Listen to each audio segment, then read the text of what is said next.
Parfois des déformations vertébrales qui sont fixées. Vous avez des gars qui ont une attitude, c'est pas une attitude, qui ont une fixation syphotique. Attitude syphotique, je me tiens comme ça, mais si on me dit redresse-toi, je me redresse. Quand je suis fixé, je suis comme ça, je ne peux plus me redresser.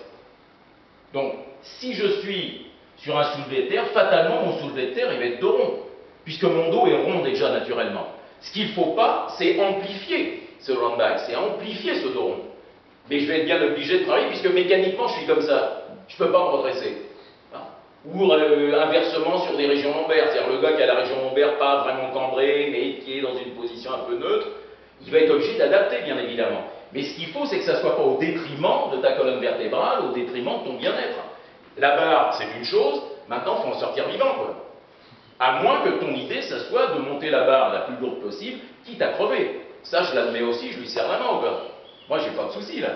Mais il faut annoncer la couleur. Mais par contre, après, il faut dire, moi je le fais comme ça parce qu'à la limite, j'en ai rien à foutre, quitte à crever, mais je veux monter les barres. Mais par contre, je ne vais pas le dire à des gamins je vais pas dire à des gamins qu'il faut s'entraîner comme ça. Parce que le gamin, lui, il est là, t'es une idole pour lui, là.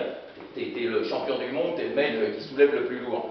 Le môme est enclin à suivre effectivement, mécaniquement, ce que tu es en train de faire.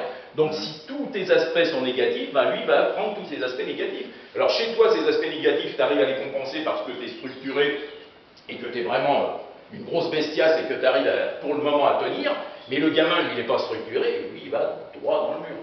Il va se détruire en deux coups les gros. Et c'est là que vous allez retrouver après, bon, alors le soulevé de terre, c'est destructeur, il ne faut pas en faire, le squat, c'est destructeur, il ne faut pas en faire, mais évidemment qu'il ne faut pas en faire, il ne faut pas en faire dans certaines conditions. Si tu fais un squat qui est très approximatif, ça devient dangereux. Un développé couché très approximatif, ça peut devenir dangereux. Voilà, le développé militaire qui revient à la mode, le développé militaire n'est pas dangereux s'il est fait intelligemment et s'il est fait gainé. Mais les gars sont là, ont peur, ils ont peur de tout. À chaque fois, c'est oui, alors mets-toi.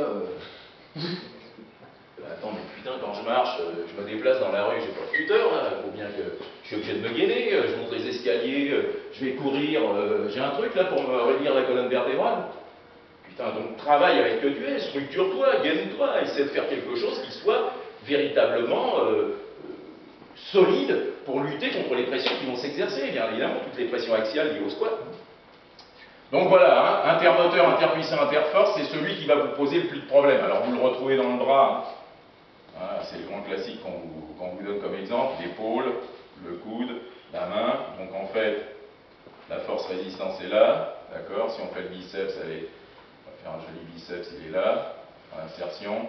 Le pivot, il est là, c'est l'articulation, d'accord. Force motrice, elle est là, elle va partir ici. Voilà, tout le problème, c'est que à partir de votre point d'insertion ici du coude, ça c'est le levier de force, et le levier de résistance, il est de là à là. Vous voyez que le levier de résistance sur une flexion avant-bras sur bras, c'est pour ça que quand vous alternez avec quelqu'un dans une salle,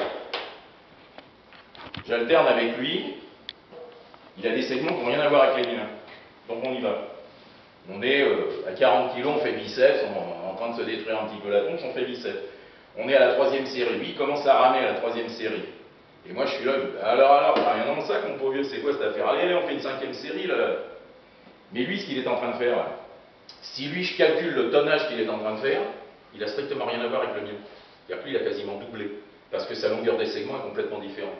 Donc ce qui veut dire que les impacts sont totalement différents. Sur un même mouvement, vous subissez par rapport à vos leviers des impacts complètement différents. Il faut en être conscient de ça. C'est pour ça qu'il faut dire, moi je fais ça en biceps, t'arrives pas à le faire. Et, ok, et alors peut-être il y a un ratio à trouver entre mes longueurs de segments, je fais le calcul, et moi je te dis que finalement ce que je fais avec 5 kg de moins, c'est meilleur que ce que tu fais toi avec 5 kg de plus. Mais ça je vais te le calculer, je vais te dire que c'est moi le plus fort finalement, par rapport à ma longueur de segment. Mais ça on n'en tient pas compte dans la compétition de force. Tu fais avec, toi, c'est comme le sauteur en hauteur. Sauteur en hauteur par rapport au morphotype des mecs, il y a des impacts au niveau des sauts qui sont complètement différents, ils fonctionnent avec des leviers qui sont complètement différents. Et vous avez des gars qui font 1m78, 79, qui sont des petits en son hauteur. Vous voyez maintenant à haut niveau, les gars sont 1m95, 1m98, 2 mètres.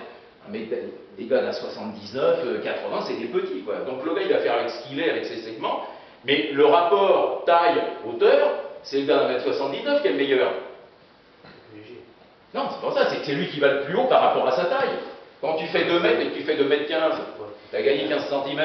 Tu fais 1m79, tu fais 2m10. Tu vois un peu le truc? C'est pas le même saut, hein. Donc si je calcule comme ça, le meilleur c'est moi, mais je fais 10e.